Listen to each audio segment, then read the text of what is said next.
நீங்கள் திருமணம் செய்ய தீர்மானிக்கும் அந்த நிமிடத்திலிருந்து ஒரு உண்மையை நன்றாக புரிந்து கொள்ள வேண்டும். உங்க வாழ்க்கை துணைதான் உங்கள் வாழ்க்கையில் மிக முக்கியமான நபர்.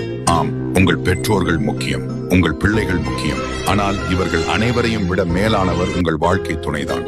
உங்களுக்கு ஏதேனும் துரதிர்ஷ்டம் ஏற்பட்டால், உடல்நிலை சரியில்லை என்றால், அல்லது தொழிலில் இழப்பு ஏற்பட்டாலோ உங்களுடன் யார் நிற்பார்கள்? உங்களோடு சேர்ந்து துயரப்படும் நபர் யார்? உங்கள் வாழ்க்கை துணைதான். சரியா? அதனால்தான் அவரை உங்கள் சிறந்த பாதி என்று அழைக்கிறார்கள். உங்கள் பெற்றோர்களுக்கு ஒருவரை ஒருவர் இருக்கிறார்கள். உங்களுக்கு உடன் பிறந்தவர்கள் இருந்தால் அவர்கள் கூட உங்கள் பெற்றோருக்கு துணையாக இருக்கிறார்கள். ஆனால் உங்கள் வாழ்க்கை துணைக்கு நீங்கள் மட்டுமே இருக்கிறீர்கள். எனவே உங்கள் வாழ்க்கை துணையை மதிக்கத் தொடங்குங்கள். அவருக்குரிய முன்னுரிமையை கொடுங்கள். இந்த ஒரு எளிய உண்மையை மட்டும் நீங்கள் பின்பற்றினால் உங்கள் தாம்பத்திய வாழ்வு மிக அழகானதாக மாறும். மேலும் உங்கள் வாழ்க்கையில் உள்ள அனைத்து உறவுகளையும் அழகாக சமநிலைப்படுத்திக் கொள்ள முடியும்.